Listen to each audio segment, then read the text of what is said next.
Kobe and I spoke yesterday after we did First Take, and he told me that he was going to send out that tweet, and he said it's not a conversation that he's running from. He welcomes the opportunity to have that conversation.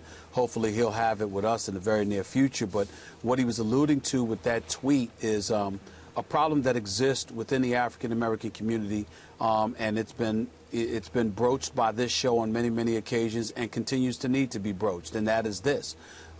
He's offended by the notion that blacks are one monolithic group, that we all think and look and act identical to one another. We come in all shapes and sizes just like anybody else.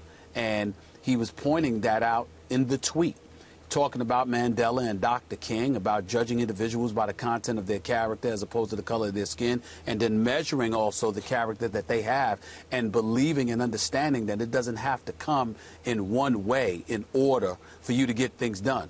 Dr. Martin Luther King Jr. and Malcolm X were not alike. Malcolm X and Medgar Evers were not necessarily alike. Al Sharpton and Jesse Jackson, to some degree, in the aftermath of the Civil Rights Movement, as well as during, were not always alike, don't think alike. There's a plethora of individuals that have served as leaders and voices within the African American community that do things and think differently as well.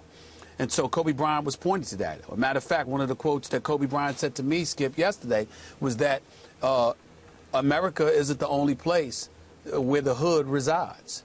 There are hoods in other countries. There are hoods in London. There's hoods in Turkey. There's hoods in Amsterdam, and the list goes on.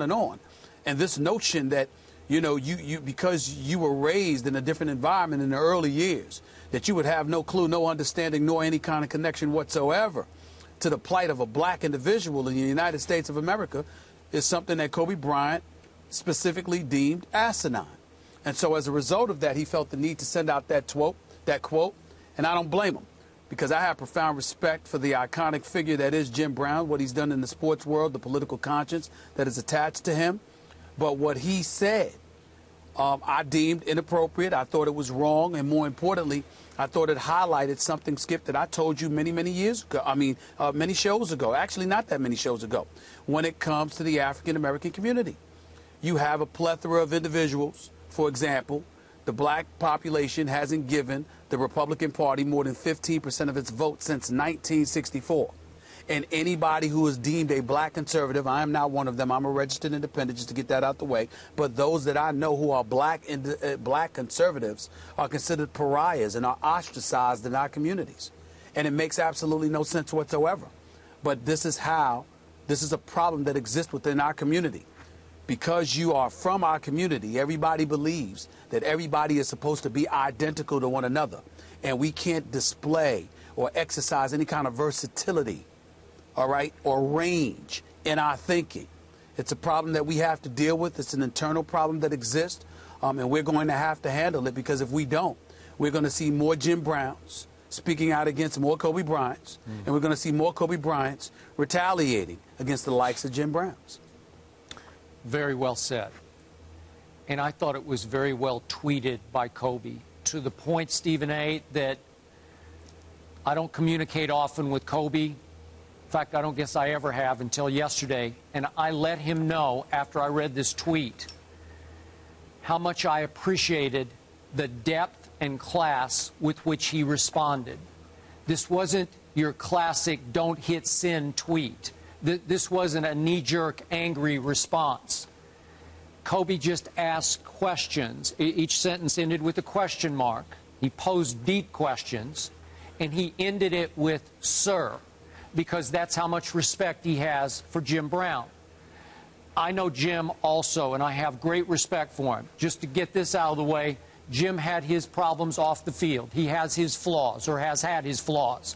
He also is a deep and bright man who speaks wisdom. And Kobe respects that. I thought Jim went out of bounds. I thought that was too harsh. Again, that's Jim's point of view. That's one athlete he wouldn't have called back in 1967. The circumstance was so different, and I can speak to this. In 1967, it wasn't so much a race issue. It wasn't just a race issue. Remember, it was a country issue. This is conscientious objection to the draft. You don't want to fight for your country, even though you don't believe in the war in Vietnam, which in 1967, a lot of people still believed in that war. They didn't know enough about it. So totally different landscape. There weren't brands to protect in 1967 like there are now. My point is, I just thought it was too hard on Kobe Bryant. I respect his character.